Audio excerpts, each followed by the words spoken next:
ولایت نیوز میں آپ کا خیر مقدم ہے۔ یوکرین نے اپنے ہی فوجیوں کو موت کے گھاٹ اتارا، امریکہ امن عالم کے لیے خطرہ۔ 2024 کے امریکی صدارتی انتخابات کے لیے ریپبلکن امیدوار وویک راماسوامی نے کہا ہے کہ یوکرین کی جنگ امریکہ کے مفاد میں نہیں ہے اور اگر واشنگٹن مداخلت بند کر دے تو یہ جنگ فوراً ختم ہو جائے گی۔ وویک راماسوامی نے 2024 کے امریکی صدارتی امیدواری کی بحث کے اختتام کے بعد اس سوال کے جواب میں کہ وہ یوکرین کی حمایت کے خلاف کیوں ہیں، جواب دیتے ہوئے کہا کہ یوکرین جنگ امریکہ کے مفاد میں نہیں ہے اور میں امریکی مفادات کے خلاف امیدواری حاصل کرنے کے حق میں نہیں ہوں۔ انہوں نے کہا کہ یوکرین میں جنگ ختم کرنے کا میرا منصوبہ در حقیقت یوکرینیوں کے حق میں بہتر ہوگا اور کم از کم یہ ملک خود مختاری اور امن کے ساتھ جنگ سے نکل آئے گا جو اس کے لیے موجودہ حالت سے بہتر ہوگا۔ راماسوامی نے کہا کہ اگر واشنگٹن اس جنگ میں مداخلت نہ کرے اور صرف یہ اعلان کر دے کہ وہ یوکرین کی مزید مالی مدد نہیں کر سکتا تو اس ملک میں جنگ ختم ہو جائے گی۔ زیلنسکی کے بعد اس جنگ کے کچھ سردار یوکرین میں کئی سو بلین ڈالر کے امریکی فوجی ساز و سامان کے سہارے برسر اقتدار آئیں گے، جیسے افغانستان پر سوویت یونین کے حملے کے بعد ہوا اور ہم نے دیکھا کہ یہ عمل ہمیں کہاں تک لے گیا۔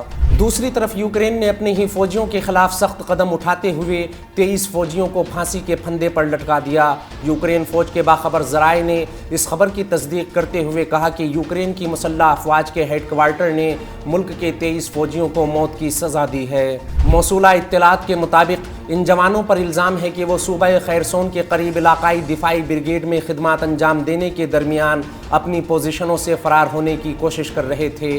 روسی خبر رساں ایجنسی اسپوتنک کے ساتھ بات چیت میں اس فوجی اہلکار نے کہا کہ یوکرین کی مسلح افواج کے باخبر ذرائع کے مطابق ایسی اطلاعات موصول ہوئی ہیں جن سے ظاہر ہوتا ہے کہ یوکرین کی فوج کی 123ویں علاقائی دفاعی بریگیڈ کے 23 فوجیوں کو 11 اگست کو خیرسون میں پھانسی دے دی گئی۔ ان جوانوں پر الزام لگایا گیا کہ وہ اپنی پوزیشن کو چھوڑنے کی کوشش کر رہے تھے۔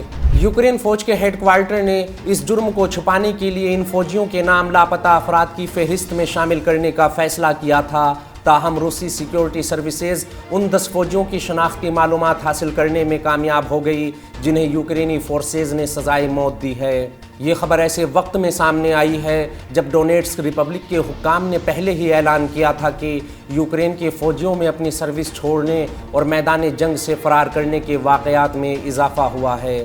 اس خبر میں فی الحال اتنا ہی۔ قومی، بین الاقوامی اور عالم اسلام کی اہم خبروں سے باخبر رہنے کے لیے ولایت نیوز سے جڑے رہیے۔